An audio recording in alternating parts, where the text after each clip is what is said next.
Hello, নমস্কার।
নমস্কার।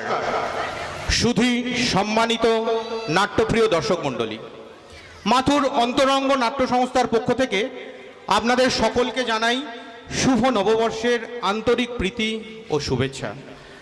আজকের এই শুভক্ষণে শ্রদ্ধা, ভালোবাসা আর স্মৃতির মেলবন্ধনে আমরা স্মরণ করি আমাদের পরম শ্রদ্ধেয় স্বর্গীয় করুণাময় হালদার মহাশয়, স্বর্গীয় উদয় মণ্ডল মহাশয়, স্বর্গীয় বরুণ মণ্ডল মহাশয়, স্বর্গীয় বিকাশ চন্দ্র মণ্ডল মহাশয় এবং স্বর্গীয়া অঞ্জনা মণ্ডল মহাশয়কে। তৎসহ সাম্প্রতিক অভিনয় জগতের অকাল নক্ষত্র পতনে রাহুল অরুণোদয় ব্যানার্জি ও স্মরণ করি সঙ্গীত জগতের প্রবাদ প্রতিম শিল্পী আশা ভোসলেকে। তাদের অমলিন স্মৃতির উদ্দেশ্যে মাথুর অন্তরঙ্গ নাট্য সংস্থা অন্তরের অন্তঃস্থল থেকে জানায় গভীর শ্রদ্ধাঞ্জলি। নহে মৃত্যু, নহে স্রষ্টা, নহে অবসান, ভগবানের পাদপদ্মে হয়েছে প্রস্থান। মানুষ চলে যায়, থেকে যায় তার কর্ম, থেকে যায় তার স্মৃতি, থেকে যায় তাদের কার্যের প্রতি আমাদের দায়বদ্ধতা। সেই দায়বদ্ধতাকে পাথেয় করে ঐতিহ্য আর সংস্কৃতি প্রবাহমানতাকে ধারাবাহিকভাবে বজায় রাখতে আমাদের আজকের উপস্থাপন মেয়ে তো নয়, যেন আগুনের ফুলকি।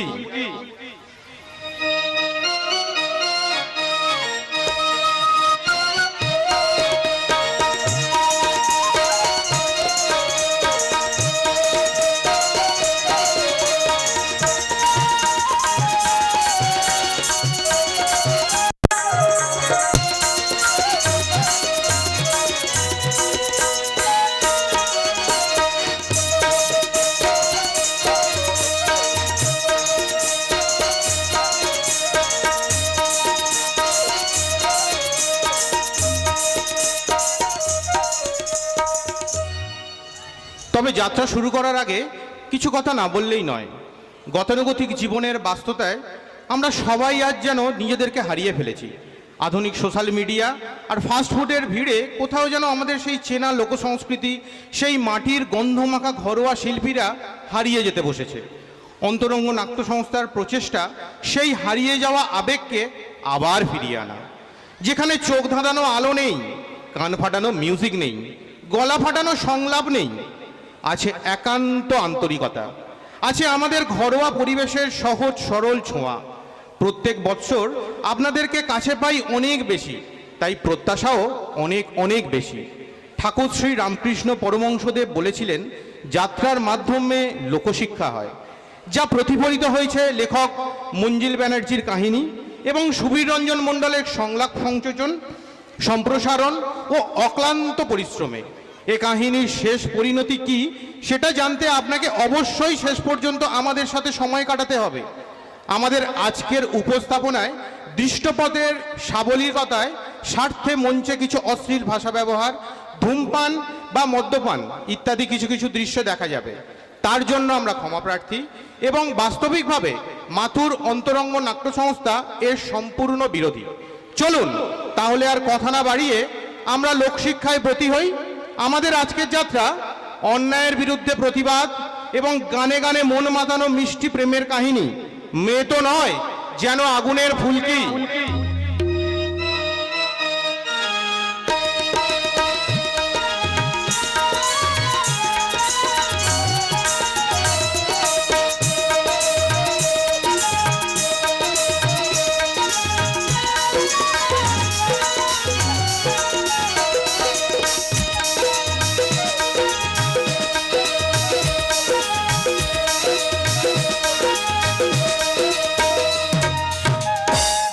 রচনা নটনাট্যকর মঞ্জিল ব্যানার্জি, পরিচালনা ও নির্দেশনা সুবীর রঞ্জন মণ্ডল, সঙ্গীতে স্বপন কুমার হালদার, প্রধান উপদেষ্টা শ্রদ্ধেয় শিক্ষক হেমেন্দ্র কুমার মণ্ডল মহাশয়, সভাপতি শ্রদ্ধেয় ডাক্তারবাবু ডক্টর নিহার রঞ্জন মণ্ডল মহাশয়, সহসভাপতি জয়ন্ত কুমার মণ্ডল ও স্বরূপ পুরকাইত, সম্পাদক যাদব মণ্ডল, সহ সম্পাদক অসিত কুমার পুরকাইত ও গোপাল হালদার, কোষাধ্যক্ষ শান্তনু ভট্টাচার্য, দল ম্যানেজার পার্থসারথী হালদার, প্রধান উদ্যোক্তা শুভেন্দু মণ্ডল, মঞ্চদাতা শোভন মণ্ডল, সঙ্গীত পরিচালনা মলয় কাঙাড়, আবহ মলয় কাঙাড়, নারায়ণদা ও সম্প্রদায়, আলো জানা ইলেকট্রিক, বিদ্যুৎ সরবরাহ অপর্ণা ইলেকট্রিক অ্যান্ড সাউন্ড, শব্দ নিউ পবিত্র সাউন্ড, রূপসজ্জা মা কালী সাজঘর, মঞ্চ বর্ণালী ডেকোরেটর, ব্যবস্থাপনায় দিলীপ হালদার, লিপিকা হালদার, ইন্দ্রজিৎ মণ্ডল ও শ্যামল পুরকাইত, বিশেষ সহযোগিতায় কুশল মণ্ডল, সুমন হালদার, সায়ন হালদার, অর্ণব মণ্ডল, শাম্ব ভট্টাচার্য, পাঁচু হালদার, অনিশ হালদার, কমলাকান্ত হালদার এবং নাট্যপ্রেমী গ্রামবাসী ও বহিরাগত নাট্য অনুরাগীবৃন্দ। ভিডিওগ্রাফিক্স স্টার প্রোডাকশন, প্রম্পটার গোপালদা, পরিবেশনায় মাথুর অন্তরঙ্গ নাট্য সংস্থা।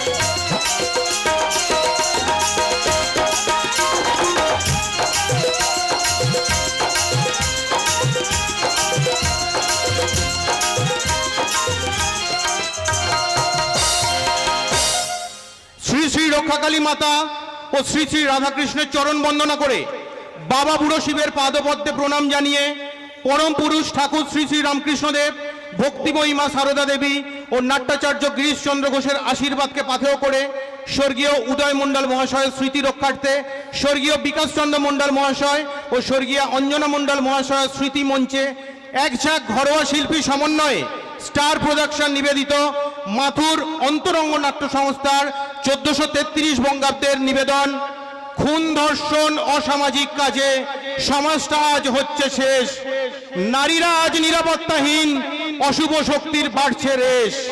সবাইয়ের মুখে একটাই প্রশ্ন, হচ্ছেটা কি, হচ্ছেটা কি? তাই এই সমাজকে বদল করতে এসে গেছে আজ মেয়ে তো নয় যেন আগুনের ফুলকি, মেয়ে তো নয় যেন আগুনের ফুলকি, মেয়ে তো নয় যেন আগুনের ফুলকি।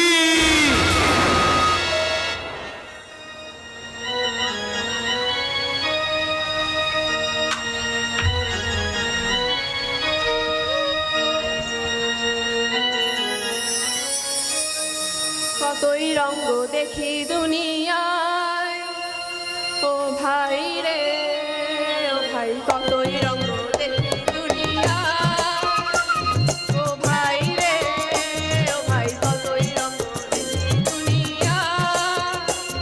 আমি যেই দিকেতে চাই দেখে অবাক মনে যাই, আমি যেই দিকেতে চাই দেখে অবাক মনে যাই। আমি অর্থ কোনো খুঁজে নাহি পাই রে, ও ভাই অর্থ কোনো খুঁজে নাহি পাই রে, ভাই রে ভাই রে, কতই রঙ্গ দেখি দুনিয়ায়, ভাই রে ও ভাই, কতই রঙ্গ দেখি দুনিয়ায়।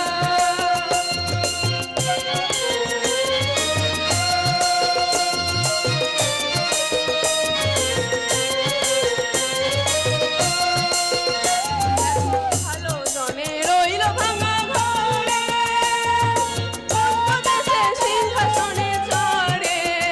দেখো ভালো জনে রইল ভাঙা ঘরে, অন্য দেশে সিংহাসনে চড়ে। ও ভাই সোনার ফসল ফলায় যে তার দুই বেলা জোটে নাই আহার, সোনার ফসল ফলাইতে তার দুই বেলা জোটে নাই আহার। হীরার খনির মজুর হয়ে কানা করি নাই, ও ভাই হীরার খনির মজুর হয়ে কানা করি নাই, ও তার কানা করি নাই। ওরে ভাই রে, ওরে ভাই রে ভাই রে, কতই রঙ্গ দেখি দুনিয়ায়, ও ভাই রে ও ভাই, কতই রঙ্গ দেখি দুনিয়ায়, কতই রঙ্গ দেখি দুনিয়ায়, কতই রঙ্গ দেখি দুনিয়ায়। ও ভাই, আমার চিকুকে দেখেছো গো? কই না তো। এ মা দেখনি? আচ্ছা তুমি বুঝি ওই দিকের দিকে যাবে? হ্যাঁ যাবো। তাহলে আমার চিকুকে দেখতে পেলে একটু এদিকে পাঠিয়ে দিও না গো, আচ্ছা খুব উপকার হয়। চলি গো দিদি ভাই।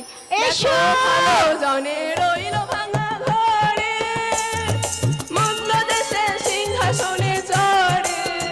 দেখো ভালো জনে রইল ভাঙা ঘরে, মন্দ দেশে সিংহাসনে চড়ে। ও ভাই সোনার ফসল ফলাইতে তার দুই বেলা জোটে নাই আহার, সোনার ফসল ফলাইতে তার দুই বেলা জোটে নাই আহার। হীরার খনির মজুর হয়ে কানা করি নাই, ও ভাই হীরার খনির মজুর হয়ে কানা করি নাই, ও তার কানা করি নাই।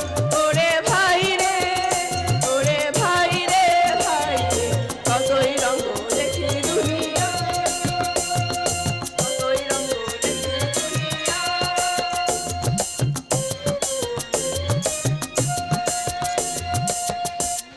চিকু, আরে ও চিকু, গেল কোথায় হারামিটা? হ্যাঁ এই চিকুটাকে নিয়ে হয়েছে আমার যত জ্বালা।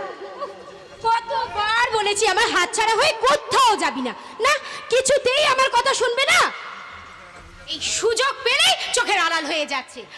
আজ একবার ধরতে পারি এই সোজা জড়িয়ে ধরে আর নিয়ে চলে যাব। উফ, এইভাবে যদি আমাকে একবার জড়িয়ে ধরে ঘরে নিয়ে যেতিস না মৌসুমি, তাহলে আমার জীবনটা ধন্য হয়ে যেত।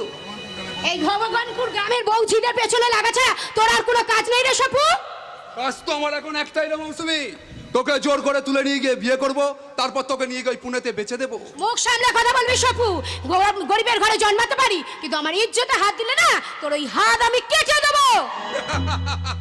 আমার হাত কাটার আগে তোর এই দুটো হাত আমি ছাগল বাঁধা দড়িতে বেঁধে দেবো। তাহলে এই দুজোড়া পা দিয়ে না তোর বুকে সজোরে লাথি মারবো। পারবি না, কারণ তোর ওই পরনের শাড়িটা খুলে তোর দুটো পা আমি জড়িয়ে দেবো। শাবাশ! তোদের মতো মেয়েদের কিভাবে থামাতে হয় তা আমি খুব ভালোভাবে জানি। ও কথা বলিস না রে ভাই, আজকালকার দিনে কোনো মেয়ে আর লক্ষ্মী নয়, সব সব মা কালী হয়ে গেছে। মার গাড়িয়েছে। সকালবেলা একটু গা গরম করার কথা আলোচনা করে মনটাকে চাঙ্গা করছিলাম, শালা পাগলাটা এসে সব 12টা বাজিয়ে দিলে। এই পাগলা, যা ভাগ এখান থেকে, জায়গা পাল্টা। আমাকে জায়গা পাল্টাতে না বলে তুই তো চরিত্রটা পাল্টা, না হলে না হলে এই পরিবর্তনের হাওয়াতে এই গ্রামের ছেলেমেয়েরা যে স্বাধীনতার স্বাদ পেয়েছে, তার জোরে তোদের মতো চেতনাহীন, বিবেকহীন, মনুষ্যত্বহীন কাপুরুষগুলোর বেঁচে থাকার অধিকারটা কেড়ে নিয়ে তোদের নীতিটাকে অবশ্যই পরিবর্তন করে দেবে। এই সপর নাম আমার।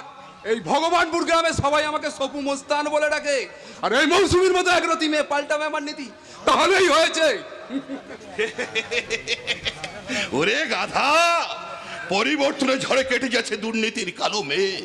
আমি আবার দিব্য চক্ষু দিয়ে দেখতে পাচ্ছি পরিবর্তনের গান লেখার জন্য আবার কবিগুরু রবীন্দ্রনাথ ঠাকুর কলম ধরেছে, বঙ্কিমচন্দ্র ও লিখতে বসেছে উপন্যাস, আর নেতাজি সুভাষচন্দ্র বোস চিৎকার করে বলছে, তোমরা সেদিন আমাকে রক্ত দিয়েছিলে বলে আজ তোমরা স্বাধীনতা পেয়েছো।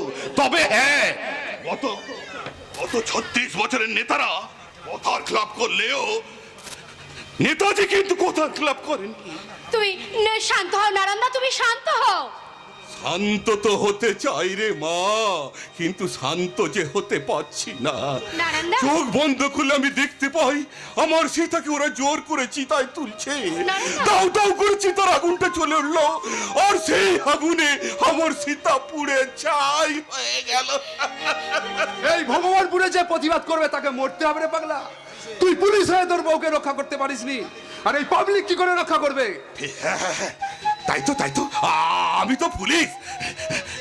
এক্ষুনি আমাকে থানায় যেতে হবে, যে আমার বউকে পুড়িয়ে মেরেছে তার নামে এফআইআর করতে হবে, অ্যারেস্ট করতে হবে, চার্জশিট লিখতে হবে। এখন তো আমার অনেক কাজ, আমি চাই। নারায়ণদা! দেখেছো আমার টুপি আর পিস্তলটা যে কোথায় রাখলাম খুঁজেই পাচ্ছি না। নারায়ণদা তোমার? আরে আমার সীতা একদিন এসে আমার সামনে দাঁড়ালো, নারায়ণদা! সেদিন না ওকে কি সুন্দর লাগছিল, লাল বেনারসি পরেছিল, চুলে আটকে ছিল বেল ফুলের মালা, কপালে লাল রঙের টিপ। আমার সামনে এসে বলল, এই যে শোনো না, শোনো, আমি মা হতে চলেছি। ওর সেই কথা শোনার পর আমার সে কি আনন্দে আমার চোখ দিয়ে করে জল বেরিয়ে এসেছিল। দোল্লা থেকে খেললা আমি সব কিনে ফেলেছিলাম, কিন্তু তারপর ওই শয়তানগুলো না আমার মাথায় রড বেঁধে আমার সীতাকে আমার কাছ থেকে কেড়ে নিয়ে গেল। ও চিৎকার করে বলেছিল, কে আছো, বাঁচাও, কিন্তু আমি বাঁচাতে পারিনি।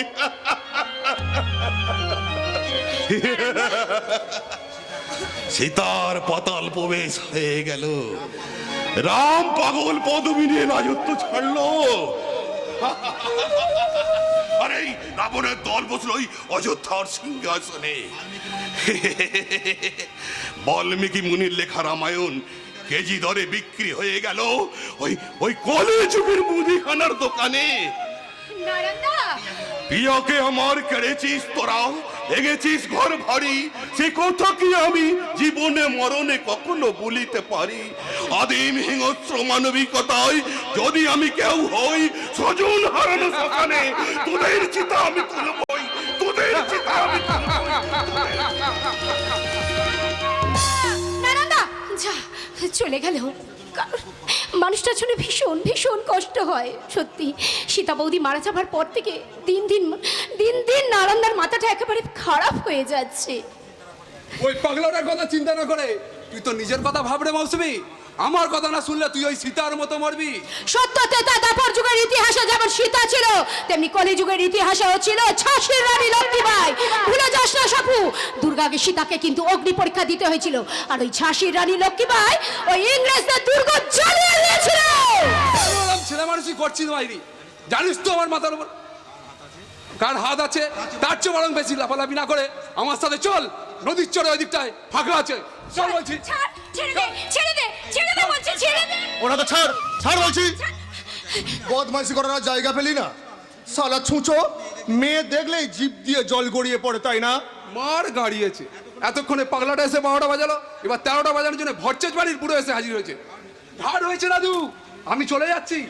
আরে যাবি তো নিশ্চয়, যাওয়ার আগে শুনে যা রে সুয়া, ফের যদি দেখি এই বনে বাজারে ঘুরে ঘুরে মেয়েদের পেছনে ধরে লাগার চেষ্টা করছিস, তাহলে হোগলার জঙ্গল থেকে বিচুটি পাতা তুলে এনে ল্যাংটা করে মাখিয়ে দেবো, তখন শুধু চুলকে মরবি রে শালা। ঠিক বলেছো দাদু, ঠিক বলেছো। আচ্ছা, আমিও হাল ছাড়বো না, তোর ওই গাছের কচি জামরুলে হুল আমি ফোটাবো। চলে গেছে দাদু, চলে গেছে। তোমার মারের ভয়কে একেবারে পগার পার। ও কথা ছাড়, এখন বল, এই সাত সকালে তুই এই নদীর পাড়ে কি করছিস? আর বলো না, ওই যে আমার চিকু গো চিকু। চিকু? ও তোর এই কালো ছাগলটা? হ্যাঁ, ওকে তো আমি ওই ঘাস খাওয়াবার জন্য এই নদীর পাড়ে এনেছিলাম। দেখো না, এই হাতে দড়িটা এক টান মেরে ছুট দিয়ে কোথায় যে পালালো। এখন কার খেতে ঢুকে কার ফসলের সর্বনাশ করছে কে জানে। ওরে, তোর থেকে আমি দুর্গা পূজা অনেক বেশি দেখেছি, আমার চোখে ফাঁকি দিতে পারবি না। ঝেড়ে কাস। ঝেড়ে কাশবো মানে? আরে তুমি যে চিকুর জন্য এখানে আসোনি সেটা আমি খুব ভালো করেই জানি। ওই ওই যে ছোড়াটা বাড়ি বাড়ি চিঠি দিয়ে বেড়ায়, কি নাম যেন? হ্যাঁ, সজল। দাদু, তুমি না একটা আরে ইয়ে নয় বিয়ে। এই বনে বাজারে না ঘুরে ফুলসজ্জার ঘরে তো ঢুকলেই হয়। আচ্ছা দাদু, তুমি কি এই গোটা এলাকার সবার খবর রাখো? হ্যাঁ রে মা, আজ থেকে 70 বছর আগে যা ঘটেছিল এখন কি ঘটছে আমি সবই জানি। তাই আমার সঙ্গে চালাকি না করে তুই কার জন্য অপেক্ষা করছিস সেটা বল। দাদু, আর থাক থাক, তোকে আর বলতে হবে না, লজ্জা পেতেও হবে না। তুই তোর এই ছাগলটার জন্য এখানে অপেক্ষা কর, আমি ওই ঘাট থেকে একটা ডুব দিয়ে আসি। ডুব দেবে পরে। আগে শোনো, তোমাদের জন্য একটা দারুণ খবর আছে। নে দিদি ভাই, তোর ছাগল এসে গেছে। আমি ছাগল, তাহলে আসল খবরটা বলবো না? থাক, আর চালাকি করতে হবে না, এখন বল আসল খবরটা কি? সে আসছে, কে আসছে? যে ছোটবেলায় তোমার পানের বাটা লুকিয়ে রাখতো, পানের বাটা? যে ছোটবেলায় তোমার টিফিন বক্স থেকে টিফিন চুরি করে খেয়ে নিত, টিফিন? যে ভোরবেলায় আমাখানে দৌড়ে যেত আম কুড়াবার জন্যে, সজল? যে দাদুর কোলে মাথা রেখে রাজা রানীর গল্প শুনতে শুনতে ঘুমিয়ে পড়তো। ও বুঝেছি, ফুলকি আসছে তো? হ্যাঁ দাদু, হ্যাঁ, আমার সেই একমাত্র আদরের বোন ফুলকি বাড়ি আসছে। ও, ফুলকি আসছে? কি হ্যাঁ মৌসুমি, মজা! হ্যাঁ, লন্ডন থেকে কম্পিউটার ইঞ্জিনিয়ারিং পাস করে আমার সেই আদরের বোন ফুলকি বাড়ি আসছে। এসব এসব কি বলছিস তুই? ঠিকই বলেছি দাদু, ঠিকই বলেছি। আজই ফোন করেছিল, লন্ডন থেকে ফ্লাইট ধরে মুম্বাই, আর মুম্বাই থেকে কলকাতা, আর কলকাতা থেকে ট্রেনে করে এই ভগবানপুরেই আসছে আমার সেই আদরের বোন ফুলকি। আমার যে কি আনন্দ হচ্ছে! আনন্দ তো হবেই দাদু ভাই। তোর মা বাবা মারা যাবার পর তুই তোর বোনকে কোলে পিঠে করে মানুষ করেছিস। সেই ছোট্ট ফুলকি আজ বিদেশ থেকে লেখাপড়া করে মানুষের মতো মানুষের দেশে ফিরছে, আনন্দ তো হবেই। আমি পেরেছি দাদু, আমি আমার বাবা মাকে দেওয়া কথা রাখতে পেরেছি। আমারও কিন্তু আনন্দ কম হচ্ছে না। ও, কত দিন পর আমি আমার প্রিয় বন্ধুর সাথে দেখা করব, তার সাথে কথা হবে, কত কথা যে জমে আছে আমার। তোমরা যাও, সারা ভগবানপুরকে জানিয়ে দাও আমার বোন ফুলকি আসছে। হ্যাঁ, আরে ও হাবলুর বাবা, ও ঘুতনের বাবা, তোমরা সবাই শোনো, আমাদের সেই ছোট্ট ফুলকি গ্রামে আসছে। এবার চলো। যাব মানে? কোথায়? দাদু চলে গেছে, এবার যেতে যেতে সব কথাই বলবো। কি কথা? আরে সব কথা কি সবার সামনে বলা যায়? এগুলো সম্পূর্ণ পার্সোনাল, যা চুপি চুপি কানে কানে বলতে হয়। তাহলে বলো কি কথা? এসো। যেতে যেতে কিছু কথা বলবো তোমার কানে কানে, যেতে যেতে কিছু কথা বলবো তোমার কানে কানে। ও বন্ধু, ও আমার ভালোবাসা অনুরাগে রং ভরা দু একটি দাগ আঁকবো তোমার দু নয়নে। যেতে যেতে কিছু কথা বলবো তোমার কানে কানে।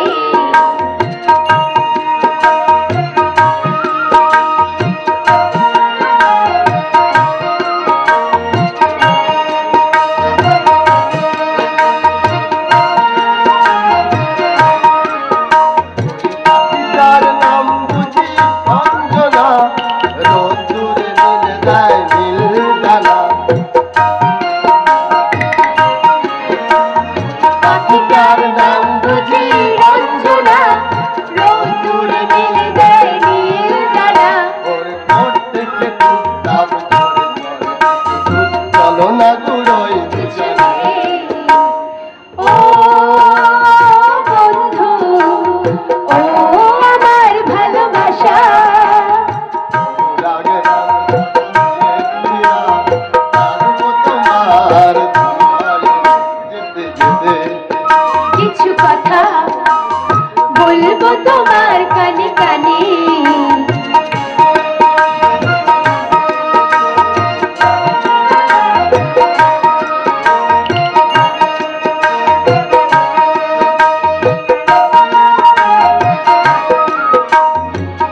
তার নাম বুঝি রঞ্জনা, ওর সাথে আকাশের জানা শোনা। ওই নদীটার নাম বুঝি অঞ্জনা, ওর সাথে আকাশের জানা শোনা। কিছু গান কিছু গান, চলো না ওই দুজনে ও বন্ধু, ও আমার ভালোবাসা রং ভরা দু একটি দাগ আঁকবো তোমার দু নয়নে।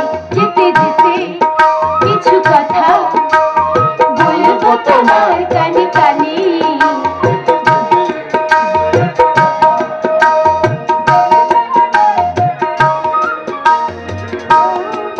কিছু কথা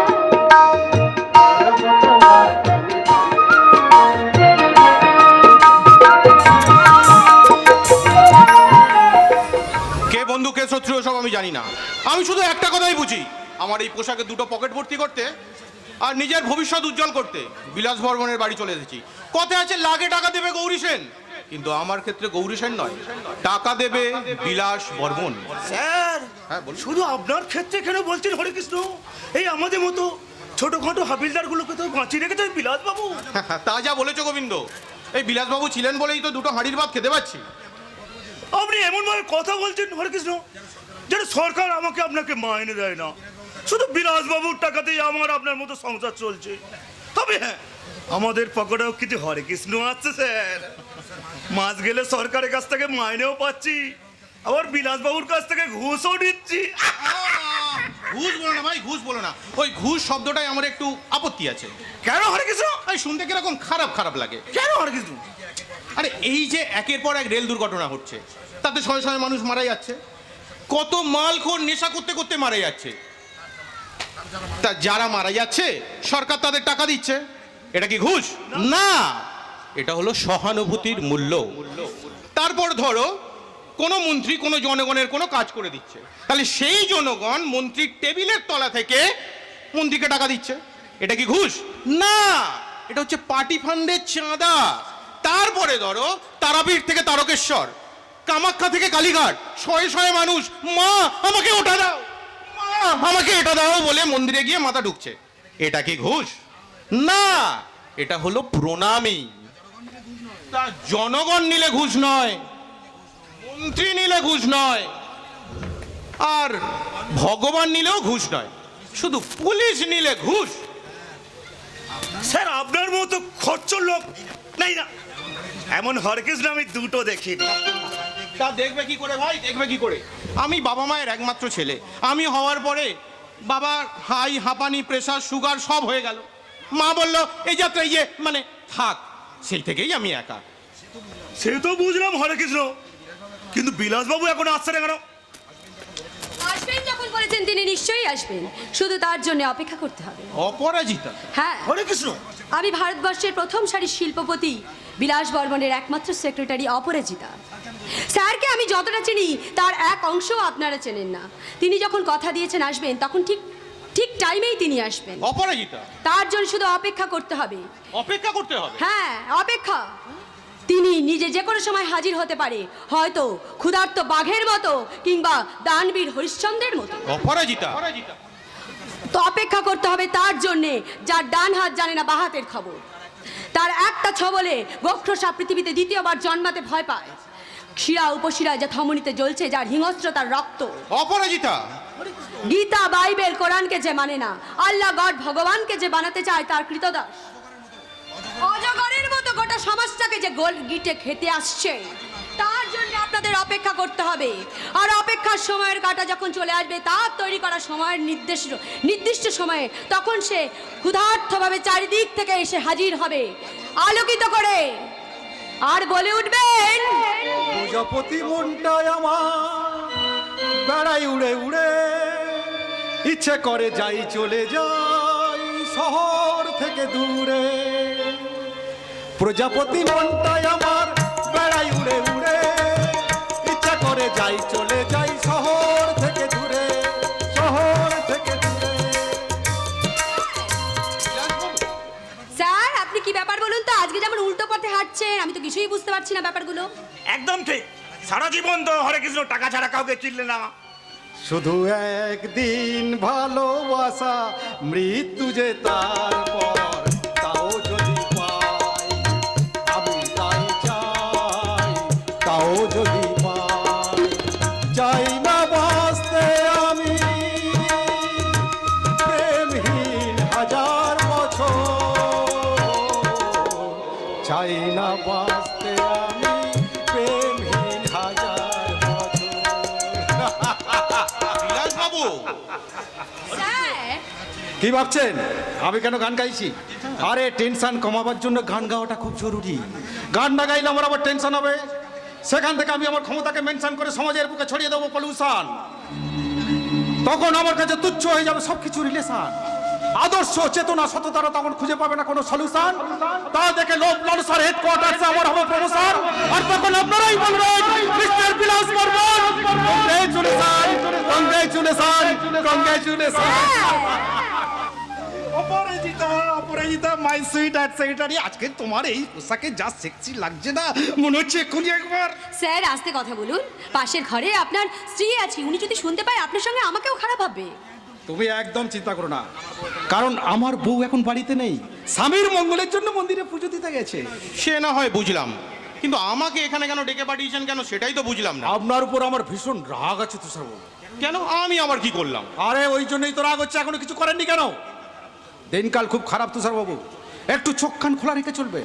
কি বলতে চাইছেন হরে কৃষ্ণ? শুনুন, পুরনো সরকার ছিল, আমাদেরও বেশ চলছিল, দুম করে পরিবর্তন। ওই কারখানার শ্রমিকের নেতা ওই অধিকারী পরিবর্তনের পরেই তো মাথা ছাড়া দিয়ে উঠেছে, আমার বিরুদ্ধে শ্রমমন্ত্রীর কাছে যাবে বলছে। আমি সরল প্রকৃতির মানুষ, এসব ঝামেলা আমার পোষায়। ওরা চাইছেটা কি? অধিকার।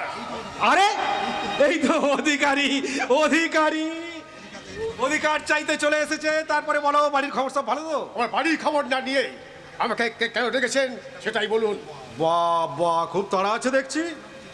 শুনলাম তুমি নাকি ইদানিং খুব আন্দোলন করছো, কারখানার মঞ্চে, কারখানার সামনে মঞ্চ করে ধর্নায় বসেছো, আবার অনশন করার প্ল্যান করছো। সে আপনি যাই বলুন না কেন মালিক, আমাদের ন্যায্য পাওনা আমাকে দিতেই হবে। রান্নার গ্যাস থেকে পেঁয়াজ, কাঁচা লঙ্কা, সবজিতে চাল সব দাম বেড়েছে, অথচ এই 20 বছরে আমাদের মাইনে বোনাস সব একই আছে। ওই টাকাটা সঙ্গে চলছে না। এই সংসারে কে কে আছে তোমার? বউ, দুটো বাচ্চা, বুড়ো বাবা মা, আর অবিবাহিত একটা বোন। এবার আপনারাই বলুন এই টাকাতে সংসার চলবে কি করে? এটা কিন্তু আমি তোমার সাথে একমত, এই কটা টাকাতে সংসার চলে না। এই স্বপন, সবু সবু বলুন বস। একটা কাজ কর, আজ রাত্রে অধিকারের বাড়িতে আগুন লাগিয়ে দে। তোমার কোনো ভয় নেই, তুমি আমার বাড়িতেই থাকবে। তোমার খাবার মদ এমনকি তুমি যদি চাও মেয়ে ছেলেও তোমাকে দেবো। ইলেকট্রিক মিটার থেকে শর্ট সার্কিট হয়ে আগুন লেগে তোমার পরিবারটা পুরো পুরো ছাই হয়ে যাবে। তখন তো তোমার আর এত দায়িত্ব থাকবে না, তুমি একা এই যা ইনকাম করো তা খরচ করে তোমার বেঁচে যাবে। কি বলো, কেমন একটা আইডিয়া দিলাম? আপনি এত বড় শয়তান! আরে আমি তো তোমার ভালোর জন্য তোমাকে একটা আইডিয়া দিলাম। মালিক! অধিকারী, আমি যদি এই জামাটা খুলি না, আমার বুকের ভেতরে লেখা আছে দেখবে শুয়োরের বাচ্চা প্রাইভেট লিমিটেড। অন্যায্য ভাবে এখানে শয়তানি সাপ্লাই করা হয়, আমার কোনো শাখা নেই। কি বুঝলে? বুঝলাম, বুঝলাম বলেই বলছি, ভয় দেখে শ্রমিক কিষাণ মজুরদের থামানো যাবে না। আমাদের প্রতিবাদ একদিন না একদিন দাবানলের মতো চলে উঠবেই। অধিকারী বাবু, স্যারের এগেনস্টে গিয়ে আপনি কি ছেলে মানুষই করছেন বলুন তো? তার চেয়ে বরং আপনি স্যারের কথাগুলোই একবার মেনে নিন না, তাহলেই ভালো হবে।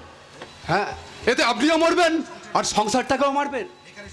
বেকার এইসব ঝামেলা করে কোনো লাভ নেই। তাই উনি যা বলছেন, ও সেভাবে ওনার অন্যায়কে আমি মেনে নেবো, তাই তো? কখনো না। আমি সবাইকে সব কথা বলে দেবো, আর আপনার মুখস্থ আমি খুলে দেব। যা তুষার বাবু, আপনার বোধহয় আর প্রমোশন হলো না। কেন? আরে কেন, কি বলছেন? আরে আমি ভেবেছিলাম কমিশনার সাহেবকে ধরে আপনার একটু পদোন্নতির ব্যবস্থা করে দেবো, কিন্তু এই মাল একবারে পাবলিকের সামনে আমার সব কথা ফাঁস করে দেবে, আর পাবলিক থানা ঘেরাও করবে। মিডিয়ার সামনে আপনি হয়ে যাবেন একটা ব্ল্যাক লিস্টেড পুলিশ অফিসার। তখন কি আপনার হয়ে ওপরে গিয়ে সুপারিশ করতে পারবো? শুয়োরের বাচ্চাকে আমি আপনি কি করছিলেন? আমার সামনে দাঁড়িয়ে আমারই কারখানার কর্মচারীকে আপনি মেরে মেরে দিচ্ছিলেন।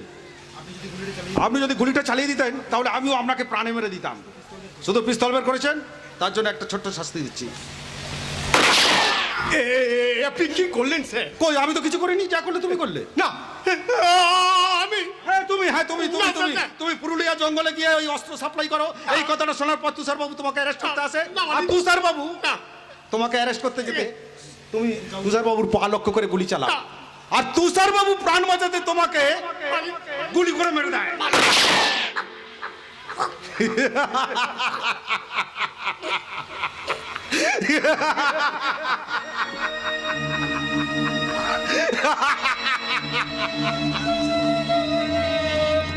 তুষার বাবু যান, পুলিশ হাসপাতালে গিয়ে ভর্তি হয়ে যান, টাকা আপনার বাড়িতে পৌঁছে যাবে। ঠিক আছে, আপনি কয়েকটা অস্ত্র দিয়ে ওকে হোগলার জঙ্গলে ফেলে দিয়ে আসুন। আমি রিপোর্টে তাই লিখে দিচ্ছি। দাঁড়ান স্যার, দাঁড়ান। এই নিন, আপনার পিস্তলটা নিয়ে যান, সাবধানে যাবেন কিন্তু।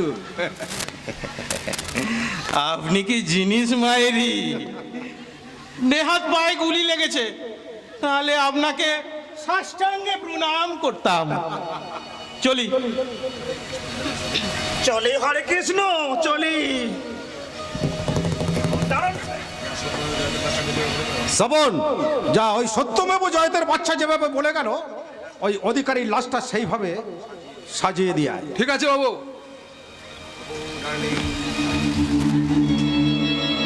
অপু, হ্যাঁ স্যার, স্যার কি ভাবছো? ভয় পেলে নাকি? কিছু না স্যার। আরে অধিকারীর জন্য তো একটা ভালো করে সাধ্য শান্তির ব্যবস্থা করতে হবে নাকি? হ্যাঁ হ্যাঁ স্যার, ঠিক তাই করতে হবে। তুমি এক কাজ করো, অফিসে গিয়ে কাদের কাদের নিমন্ত্রণ করবে তার একটা লিস্ট তৈরি করো, কেমন? Okay sir. যাও যাও যাও যাও যাও। আর হ্যাঁ শোনো, রাতে গেস্ট হাউসে এসো, আমার সেবা করলে তোমারই পুণ্য হবে। যেদিন থেকে চাকরিতে জয়েন করেছি স্যার, সেদিন থেকে আপনাকে সেবাই তো আমি করে যাচ্ছি অপু, স্যার। ব্যাংক ব্যালেন্সটাও তোমার বাড়ছে, সেটা দেখো। সে তো অনেক দিন ধরেই দেখছি স্যার। স্কুলের ফাইনাল পরীক্ষার রেজাল্টে হেডমাস্টার 2 নম্বর বাড়িয়ে দিয়েছিল বলে বাপের বয়সে সেই হেডমাস্টার আমাকে জড়িয়ে ধরেছিল। কলেজের এসআই আমাকে অ্যাডমিশন পাইয়ে দিয়েছিল বলে অন্ধকার ঘরে নিয়ে গিয়ে 2 বছর আগে আপনার এই চাকরিটা জয়েন করার পর থেকে আপনার পায়ে নিজেকে সঁপে দিয়েছি স্যার। তাতে আমার নিজের জীবনের যন্ত্রণাটা কতটা বেড়েছে তা আপনাকে বলে বোঝাতে পারবো না। অপরাজিতা, আমার ব্যাংক ব্যালেন্স কিংবা পরীক্ষার নম্বর কতটা বেড়েছে আমি জানি না। অপরাজিতা, জ্বালাটা অনেক অনেক গুণ বেড়েছে স্যার। চিন্তা করবেন না স্যার, আমার যৌবনের ল্যাপটপে লজ্জার অপশনগুলোকে ডিলিট করে দিয়ে সম্মানের মেল নিয়ে আপনার গেস্ট হাউসে আমি যথা সময় ঠিক হাজির। অপু, আমায় দেখে জ্বলছে যারা, চাইছি তাদের বলতে বিএনপিসি না করে তুই তোর চরকায় তেল দে। আমায় দেখে বড্ড কাছে আমার আপনজন, তারাই আবার করছে কাঠি সামনে প্রিয়জন। যতই করে পিনছে তারা, আমি বড়ই বেপরোয়া, অর্ডার নেই যে যা মানুষ বলবে তোদের জ্বলবে, আমার তাতেই চলবে। তোদের জ্বলবে, আমার তাতেই চলবে। তোদের জ্বলবে, আমার তাতেই চলবে।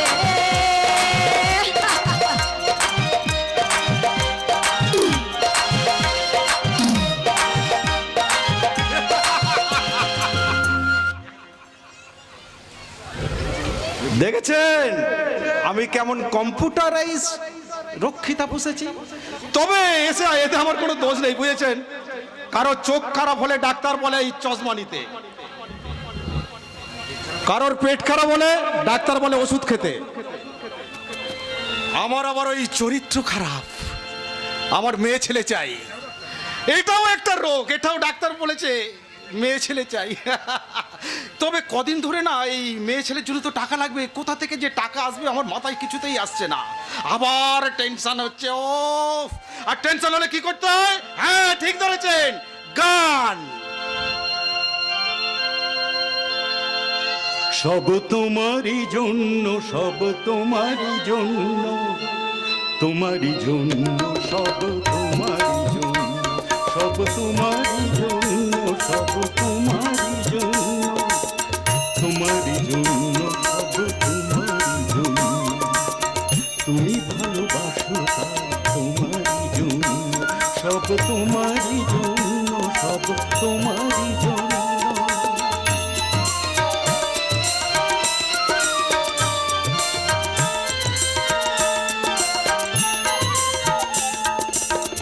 চাঁদকে বললাম সুন্দর হও, তাই সে সুন্দর হলো। চাঁদকে বললাম সুন্দর হও, তাই সে সুন্দর হলো। ফুলকে বললাম গন্ধ ঢেলে দাও, ফুলকে বললাম গন্ধ ঢেলে দাও, তাই সে গন্ধ ঢেলে দিল। তোমারই জন্য, সব তোমারই জন্য, তুমি ভালোবাসো তাই তোমারই জন্য, সব তোমারই জন্য, সব তোমারই জন্য।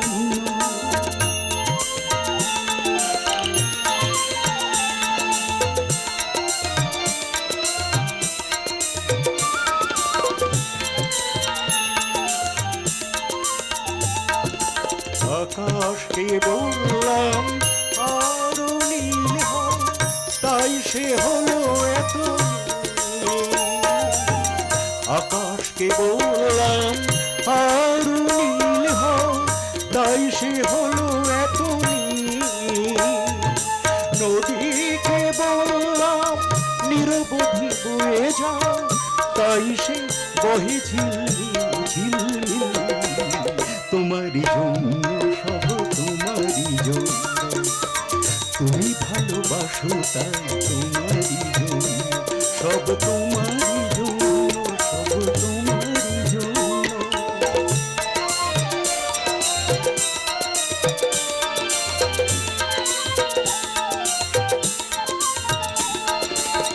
পাখিকে বললাম আরো সুরে গান গাও, ভুলিয়ে দাও সব জ্বালা।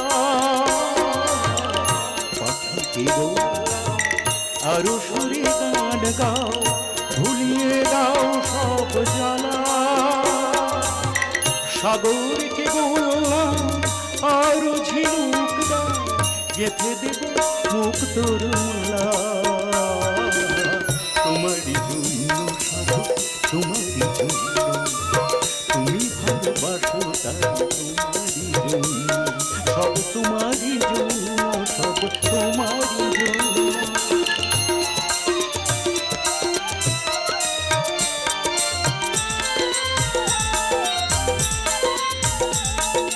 সবাই আমার সব কথা রাখলো, রূপে রসে গন্ধে পৃথিবীকে ঢাকলো। সবাই আমার সব কথা রাখলো, রূপে রসে গন্ধে পৃথিবীকে ঢাকলো। তোমায় খুশি দেখে সবাই যে জন্য, তোমায় খুশি দেখে সবাই যে জন্য। তোমাকে ভালোবেসে আমি যে ধন্য, তোমাকে ভালোবেসে আমি যে ধন্য, তোমাকে ভালোবেসে আমি যে ধন্য, তোমাকে ভালোবেসে আমি যে ধন্য। তোমারই জন্য সব তোমারই জন্য, তোমারই জন্য সব তোমারই জন্য, সব তোমারই জন্য, সব তোমারই জন্য। না না না না, আমি আর একদম থাকতে পারছি না। আমার ফুলকি আজ বিদেশ থেকে বাড়ি ফিরছে, ওকে দেখার জন্য মনটা আমার ভীষণ ছটফট করছে। ভালোবাসার জোয়ারে নিজেকে ভাসিয়ে নিয়ে যেতে ইচ্ছে করছে। দেখিস দাদু ভাই, সাঁতার না জানলে কিন্তু তুই আবার ডুবে যাবি। দাদু দিলে তো স্বপ্নটা 12টা বাজিয়ে। হ্যাঁ, নিজেকে বেশ রোমান্টিক করে তুলেছিলাম, আর তুমি কথার মধ্যে কথা বলে স্বপ্নটা 12টা তুমি বাজিয়ে ছাড়লে। ও, তুই জেগে জেগে স্বপ্ন দেখছিলিস বুঝি? হ্যাঁ দাদু, আমি স্বপ্ন দেখছিলাম দিনের পর খরালো তেজ কাটিয়ে রাতের স্নিগ্ধতা নেমে এসেছে পৃথিবীর বুকে।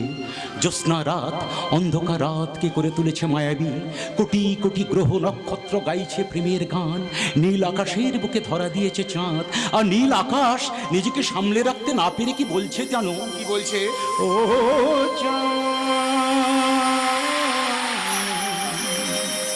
সামলে রেখো জোছনাকে, সামলে রেখো জোছনাকে, কারো নজর লাগতে পারে, কারো নজর লাগতে পারে। মেঘেদের চিঠি উড়েও তো আসতে পারে। ও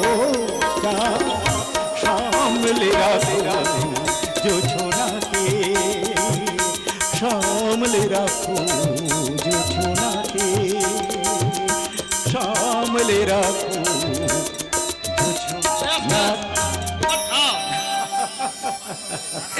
না না হলে যে চাঁদের আবার বাচ্চা হয়ে যাবে। দাদু দাদু কি যে বলছো? যতই তুমি দাদু বলে লজ্জা পাও দাদু, আমি খুব ভালোভাবে বুঝতে পারছি তোমার সঙ্গে ফুলকির বিয়ে না দিলে তুমি একটা কাণ্ড বাঁধাবে। সত্যি দাদু, সত্যি ফুলকিকে ছাড়া আমি এক মুহূর্ত থাকতে পারবো না দাদু। এই কটা বছর যে আমি কিভাবে কাটিয়েছি সে একমাত্র আমিই জানি। ফুলকির কথা চিন্তা করতে করতে দাদু আমার খিদে ঘুম সব একেবারে জলাঞ্জলি হয়ে গেছে। তাই তো একটা খবর বলতে আমার ঠোঁট কাঁপছে, কারণ তোরই জন্য অপেক্ষা করছে একটা চরম দুঃসংবাদ। বাবা, এসব তুই কি বলছিস রে খোকা? ঠিকই বলছি বাবা। তুমি তো জানো ওই ফুলকির বাবা অপরেশ ছিল আমার ছোট্টবেলার বন্ধু। অপরেশ যখন আমার সাথে দেখা করতে এ বাড়িতে আসতো, তখন ওর সাথে আসতো ছোট্ট ফুলকি। হ্যাঁ, আমাদের সিধুও তখন খুব ছোট্ট। ওরা দুজনে মিলে বড়বউ খেলতো, আর তুই আর অপরেশ দূর থেকে দাঁড়িয়ে দেখতিস। তুই প্রথম অপরেশকে বলেছিলিস ফুলকির বিয়ের বয়স হলে আমাদের সিধুর সাথে তার বিয়ে দিবি। হ্যাঁ বলেছিলাম, কিন্তু কিন্তু কি বাবা? একটা যন্ত্রণা আমাকে থামিয়ে দিচ্ছে রে সিদ্ধার্থ। হেয়ালি না করে কি বলছিস সেটা খুলেই বল না। সকালে সজল এসে বলল, কাকাবাবু আজ ফুলকি আসছে। ছেলের বউকে দেখার জন্য আনন্দে মনটা নেচে উঠেছিল। ফোন করে ঠাকুর মশাইকে গিয়ে তাড়াতাড়ি একটা ভালো বিয়ের দিনও দেখতে বলেছিলাম। এক রাস আশা বুকে নিয়েই ফুলকিকে আনতে সজলের সাথে স্টেশনে গিয়েছিলাম, কিন্তু স্টেশনে ফুলকিকে দেখে বুঝতে পারলাম ফুলকি আমার ছেলেকে নয়। 1 মাস আগে বিদেশে এক সাহেবকে বিয়ে করে দেশে ফিরছে, আজকের ফুলকি বিবাহিতা। না বাবা, না না না না না, এ হতে পারে না বাবা, এ হতে পারে না। এটাই হয়েছে শুধু, আমি নিজের চোখে দেখে এসেছি। বাবা বাবা, এই কথা একথা শোনার পর মনটা যে আবার ফাঁকা হয়ে গেল বাবা, চোখের জলে ঝাপসা হয়ে গেল আমার দু চোখের স্বপ্ন। এখন এখন আমি কি নিয়ে বাঁচবো বাবা, তুমি বলো আমি কি নিয়ে বাঁচবো? দাদু, আমার যে বেঁচে থাকা ইচ্ছেটাই মিথ্যে হয়ে গেল দাদু। বাঁধ ভাঙা জোয়ারের উচ্ছ্বাসে তলিয়ে গেল আমার সাধের কুঁড়ে ঘর। ভাগ্য ভাগ্য আমার সাথে কি করলো দাদু? সিধু, এ তুমি আমায় কি শোনালে বাবা? এখন আত্মহত্যা করা ছাড়া আমার যার কোনো রাস্তা খোলা হইল না বাবা। সব করে দাও, ফেলে দেবো রাস্কেল কথা কর। বাবা, দেখেছো বাবা, দেখেছো বাবা, দেখেছো আমি যদি মারা যাই এই বেটা এমন ভাবে কাঁদবে না এখন যেমন কাঁদছে। শোন, আমি যে কথাগুলো বলেছি সব মিথ্যে। মিথ্যে? হ্যাঁ মিথ্যে বাবা, ও, তুই তাহলে এতক্ষণ ধরে নাটক করছিলিস বুঝি? নাটক করছিলাম। ট্রেন থেকে নেমে ফুলকি আমাকে বলল, কাকা বাবু সিধু আমাকে ভালোবাসে কিনা তার একটা পরীক্ষা নিতে হবে, তাই তুমি ওখানে গিয়ে বানিয়ে বানিয়ে কথাগুলো বলো। আমি ওখানে এসে গম্ভীর হয়ে। ফুলকি কোথায়? কেন, কি করবি? ওকে গলা টিপে খুন করে আমি নিজে জেলে যাবো। ওরে আমার বীর পুরুষ রে, সে সামনে এসে দাঁড়ালেই তো বেরিয়ে যাবে। কি বেরোবে? হাওয়া। আর তখন তুই ফুলকির সুরে সুর মিলিয়ে গেয়ে উঠবি। কি? আজি এসেছে, আজি এসেছে, এসেছে বধূ হে নিয়ে হাসির উপগান। আজি আমার যা কিছু আছে এনেছি তোমার কাছে, তোমাতে করিতে সুবিধান। আজি এসেছি, আজি এসেছি, এসেছি বধূ হে নিয়ে হাসির উপগান। আজি আমার যা কিছু আছে এনেছি তোমার কাছে, তোমারে করিতে সুবিধান।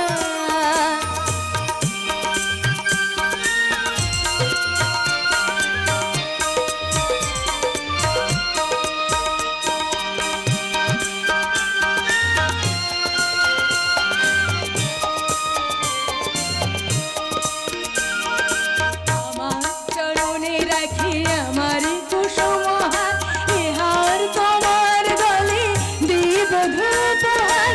তোমার চরণে রাখি রাখি কুসুম হার, এ হার তোমার গলে দিব ধূপহার। সুধার ধরে ধরে তোমার ধরে ধরে করু বধূ করু তাই পা। আজি হৃদয়ের যত আশা যত সুখ ভালোবাসা তোমাতে হোক অবসান। আজি এসেছি, আজি এসেছি, এসেছি বধূ হে নিয়ে হাসির উপগান। আজি আমার যা কিছু আছে এনেছি তোমার কাছে, তোমারে করিতে সুবিধান। আজি আমার যা কিছু আছে এনেছি তোমার কাছে, তোমারে করিতে সুবিধান। আজি আমার যা কিছু আছে এনেছি তোমার কাছে, তোমারে করিতে সুবিধান। দাঁড়া দাঁড়া, তোকে একবার ভালো করে দেখি। বাহ, কত বড় হয়ে গেছিস। এখন তোকে আমার নাত বইয়ের মতো লাগছে। ওরে ওরে ও খোকা, একটা শিগগিরই ভালো দিন দেখে সিধুর গলায় একে ঝুলিয়ে দেওয়ার ব্যবস্থা কর। ঝুলি দেওয়ার ব্যবস্থা কর। শোনো, তোমাদের সিধুকে বিয়ে করতে না আমার ঘরে বই গেছে। আমি ভেবেছিলাম কাকাবুর কথাগুলো বিশ্বাস করবে না, তা তো হলোই না। বরং কথাগুলো শুনে রাম ছাগলের মতো ভ্যা ভ্যা করে কিছুক্ষণ কাঁদতো। দেখেছো দেখেছো তো, দেখেছো তো ফুলকি কি সব আমার সঙ্গে আজে বাজে কথা বলছে, তুমি দেখতে পাচ্ছ তো? আরে বাবা, কেন বলবো না, কেন বলবো না। গত 4 বছর আমি পড়াশোনা করার জন্য বিদেশে ছিলাম। তা গত 4 বছরে একটা রাতও কি কেটেছে যে রাতে আমি তোমাকে ফোন করে গুড নাইট বলিনি? ফুলকি? হ্যাঁ, গত 4 বছরে একটা সকালও কি কেটেছে যে সকালে আমি তোমাকে ফোন করে গুড মর্নিং বলিনি? দেখেছো তো দাদু, দেখেছো ফুলকি কিন্তু ইচ্ছা করে আমার সঙ্গে পায়ে পা দিয়ে ঝগড়া করতে। বেশ করেছি, ঝগড়া করছি, ঝগড়াই করবো। হ্যাঁ, আচ্ছা ঝগড়া করবো। আচ্ছা, আমাকে অবিশ্বাস করে কোন সাহসে শুনি? সেই তো ঝগড়া কর মা, আমিও তোর সাথে আছি। আমার তো আবার এইরকম ঝগড়াটা বৌমাই পছন্দ। কাকা বাবু, বহুদিনের স্বপ্ন আর সার্থক হতে চলেছে রে মা। বহুদিনের পর এই ভট্টাচার্য বাড়িতেই খুশির আগরবাতিগুলো আবার জ্বলে উঠবে।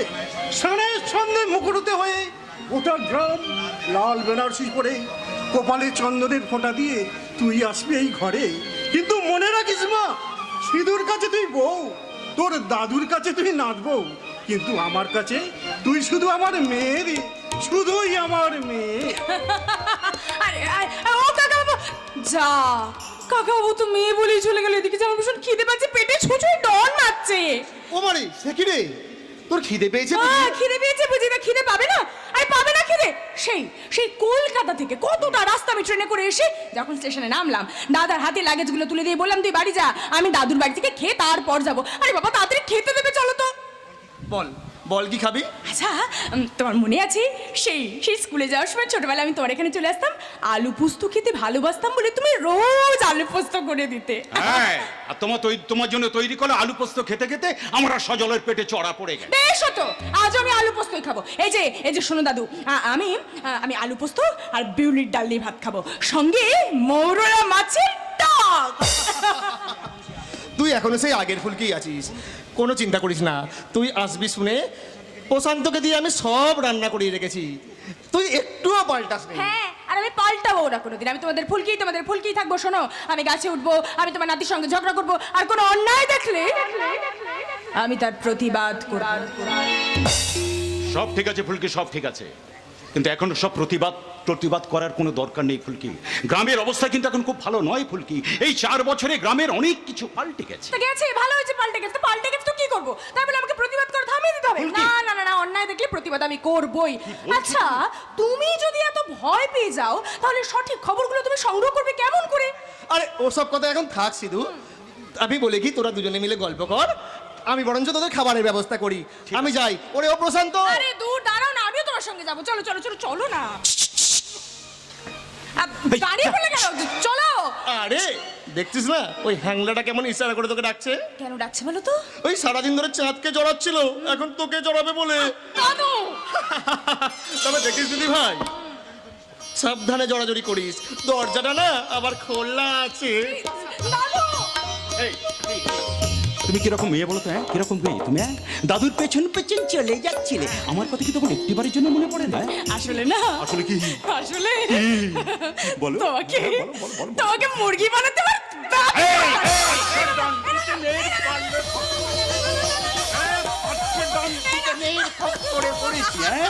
চালাকি হচ্ছে, হ্যাঁ চালাকি হচ্ছে, হবু স্বামীকে মুরগি বানানো হচ্ছে।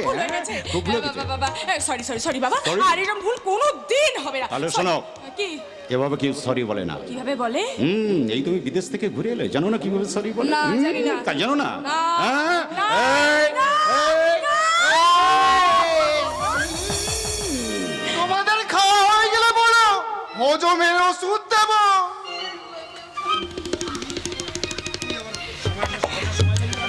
আসার সময় পেলি না বেটা? আরে বাবা, বিলেট ফেরত চাকুর। হ্যাঁ, বিলেত ফেরত চাকর? হ্যাঁ গো, বছর 5 আগে কলকাতায় একটা কারখানায় কাজ করতাম। তাই একদিন মালিক এসে বললো কিছু মাল নিয়ে ব্যাংককে যেতে হবে। আমিও মনের আনন্দে ব্যাংককে যাব বলে জামা প্যান্ট গুছিয়ে এরোপ্লেনে চেপে বসলাম। ওখানে গিয়ে তো আমার মাথা খারাপ, সবাই দেখি ইংরেজিতে কথা বলছে, আর আমি তো ইংরেজি জানি না। তা আমার ঠিকানাটা কে বলে দেবে? সত্যি তো? তখন তুমি কি করলে? বাঙালি বুদ্ধি খাটালাম। 4-5 দিন থাকবো বলে কিছু জামা কাপড় নিয়ে গেছিলাম। এয়ারপোর্টে আমি গায়ের চাদরটা বিছিয়ে জামা কাপড়গুলো সেখানে রাখলাম। আচ্ছা। আর চিৎকার করে বলতে লাগলাম, হরিকে মাল 16 টাকা, হরিকে মাল 16 টাকা, হরিকে মাল 16 টাকা। আরে অমনি দেখি একটা লোক এসে আমার হাতটা ধরলো, বললো এক চড় মারবো। এটা কি হাওড়ার মার্কেটে পেয়েছো? আমিও লোকটার হাত চেপে বললাম, এই তো বাঙালি পেয়েছি, এবার ঠিকানাটা বলে দিন। বুঝতে পেরেছো তো? বুঝতে পেরেছো এবার কিরকম পাগলকে নিয়ে আমাদের ঘর সংসার করতে হয় তুমি জানো? না, এখন তো পুরোটা বলিনি, কি? তবে আস্তে আস্তে বুঝে যাবে। কি? এখন যাই, বেশি দেরি হলে আবার কর্তাবাবু চেঁচামেচি করবে। চলি গো, বলকে যাবনি? সিদ্ধার্থ দা, হ্যাঁ বল। গ্রামের লোকেরা নাকি বলা বলি করছে কি? ফুলকি দিদিমণি বিদেশ থেকে ফিরে এসে তোমাকে পাত্তাই দেবে না। এই শোন, গ্রামের লোককে গিয়ে বলে আয় যে আমাদের দুজনের ব্যাপার নিয়ে কাউকে চিন্তা করতে হবে না, বুঝতে পেরেছিস? আর শোন, এ হলো হৃদয় দিয়ে হৃদয়কে ভালোবাসা। তাই নাকি? ও ফুলকি দিদিমণি, আমাকে একটু শিখিয়ে দেবে কিভাবে প্রেম করতে হয়?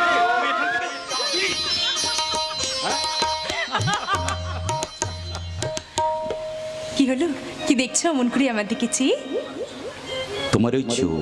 বাড়ি এই প্রথম দেখছো বুঝি? না তা ঠিক নয়, তবে আজ তাহলে? যেন একটু বেশি ভালো লাগছে ফুলকি। মনে হয় অপলক তোমার দিকে তাকিয়ে থাকি। তোমার এই চোখ এতটা গভীর, যেখানে লুকিয়ে আছে এক অজানা রহস্য, তবু সেখানেই খুঁজে পাই আমার সব প্রশ্নের উত্তর। সত্যি? হ্যাঁ ফুলকি, জানো আমার জীবনের সমস্ত ক্লান্তি দূর হয়ে যায় তোমার মিষ্টি হাসির ছোঁয়ায়। তাই? মনে হয় এক ঝলক হঠাৎ বসন্তের বাতাস এসে আমার শরীরটাকে শীতল করে দিয়ে যায়। তাই তো বড় ভয় হয় ফুলকি, আবার তুমি আমাকে ছেড়ে চলে যাবে না তো? আরে আরে আমি চলে গেলে তুমি আমাকে যেতে দেবে কেন? তুমি আমাকে ঠিক এমনি করে আগলে রাখবে। কি হলো, পারবে না? ফুলকি রাখবো, নিশ্চয়ই পারবো। তোমাকে আমার নিজের বুকের মাঝে এমনি করে আগলে রাখবো ফুলকি। আর তখন আমার হৃদয় বিনার তারগুলো ঝনঝন করে বেজে উঠবে। তাই নাকি? হ্যাঁ। দেখি তো তোমার হৃদয় বিনা তারগুলো কি কথা বলছে। যদি জানতে কি যে আমার মনের কথা, যদি জানতে কি যে আমার মনের কথা, তাহলে ফুরিয়ে যেত তোমার আকুলতা। যদি জানতে কি যে আমার মনের কথা, তাহলে ফুরিয়ে যেত তোমার আকুলতা। যদি জানতে কি যে আমার মনের কথা।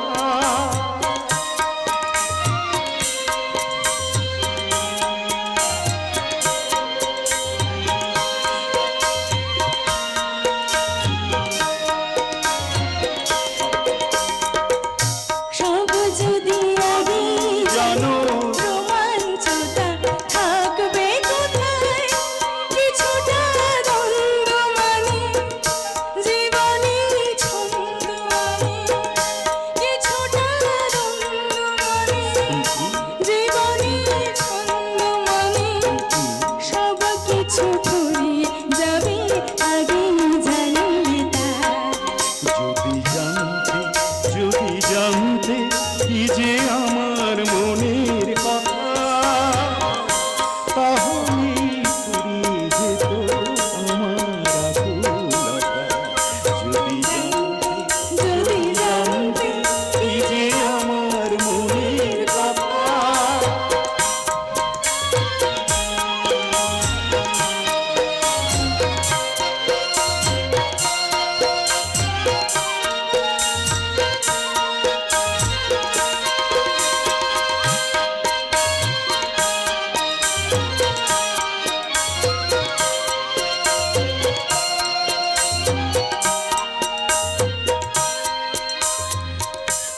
এভাবে গোপন করে যাতনা চলে অনেকটা দিন, কিছুটা ধার নিয়ে কিছুটা আশা রঙিন, না বলেই যাব বলে কত না কথার ছলে, না বলেই যাব বলে কত না কথার ছলে, যে কথা আছে লেখা তোমার কবিতা।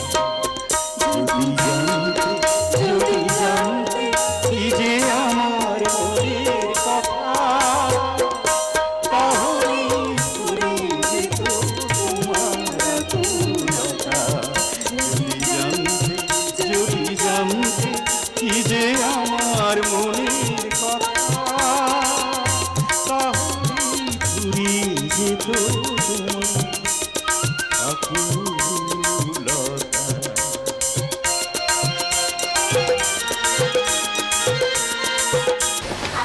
মনের নিকুচি করেছে। কালকের কারখানা থেকে গাড়ি ফেরার পথে দেখেই তো আমার একেবারে মনের অবস্থা খারাপ হয়ে গেল। চেহারা তো নয় যেন ঝাঁ চকচকে শপিং মল।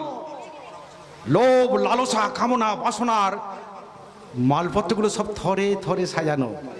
শুধু শাটার তোলো, দোকান খোলো আর টাকা ছড়িয়ে যা খুশি তাই কিনে নাও,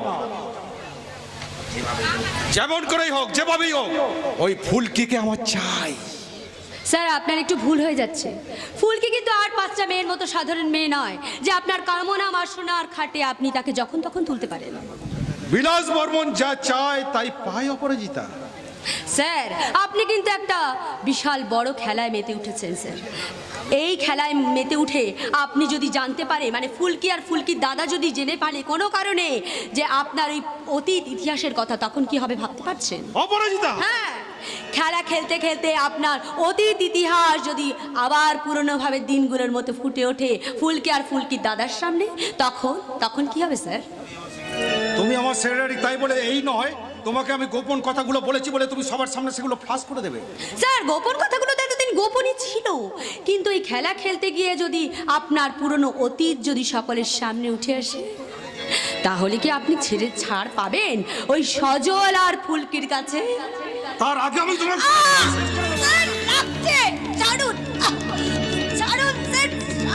আমি প্রত্যেকটা মানুষকে একবার সুযোগ দিই, দুবার নয়। আজকের আমি ছেড়ে দিলাম, এরপরে এই ভুল করলে আমাকে মেরে ফেলবেন তাই?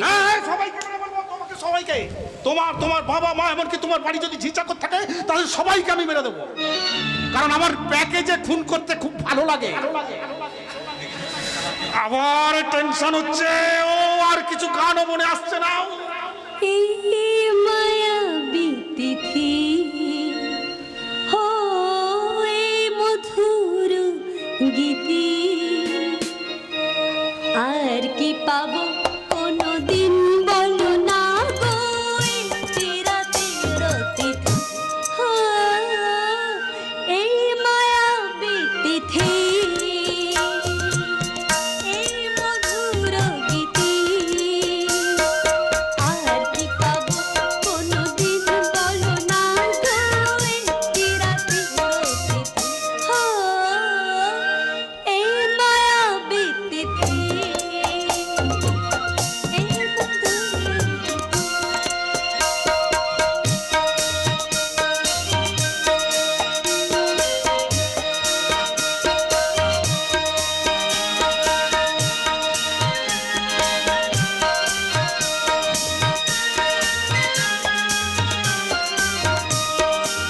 এই দূরে দূরে থাকো কেন বলো না, সয় না তো তোমারই ছলো না,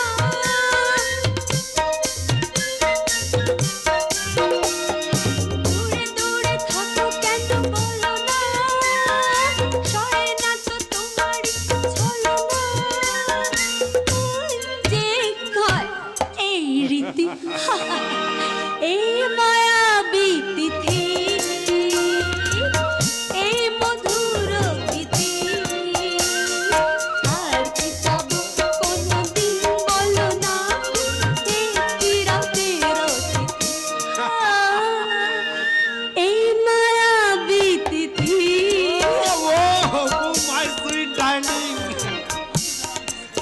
তুমি জানো না আমি তোমাকে কতটা ভালোবাসি। স্যার আমি সব জানি, আপনার সাথে কথা বলতে আমার ভীষণ ভীষণ ভালো লাগে। আমি আপনার সাথে কথা বলতে বলতে না নিজেকে হারিয়ে ফেলি জানেন স্যার। কিন্তু আমার মাঝে মাঝে খুব চিন্তা হয় আপনার স্ত্রীর জন্য, সে যদি তুমি একদম চিন্তা করো না, ও তিস্তার ব্যাপারটা আমি সামলে নেব। মেয়েদের বেদনা পুরুষদের বেদনার থেকে অনেক অনেক গভীর হয় স্যার। অপরাজিতা। হ্যাঁ স্যার, তাই কখনো কোনো মেয়ের মনে দুঃখ দেওয়ার আগে একবার তার পরিণামের কথাটা চিন্তা করে দেখবেন স্যার, এর পরিণাম কতটা ভয়ঙ্কর হতে পারে। অপরাজিতা, ও কিচ্ছু হবে না। আজ পর্যন্ত আমার কোনো টার্গেট মিস হয়নি, তাই তো আমি স্বপনকে বলেছি সজলকে এখানে নিয়ে আসতে। সজল মানে ফুলকির দাদা? স্যার আপনি কি চাইছেন আমি তো কিছুই বুঝতে পারছি না স্যার। আমার প্ল্যানিং যদি তুমি এত তাড়াতাড়ি বুঝে যাবে অপরাজিতা, তাহলে আমার আর তোমার মধ্যে কোনো পার্থক্যই থাকবে না। কেন স্যার? আমার টার্গেটটা অনেকটা ওই ডিবিসির মতো। কখন কোন গেট খুলে আমি কোন গ্রামে জল ঢুকিয়ে দেবো সে আমি ছাড়া কেউ জানে না। আরে সজল আয় আয় আয়।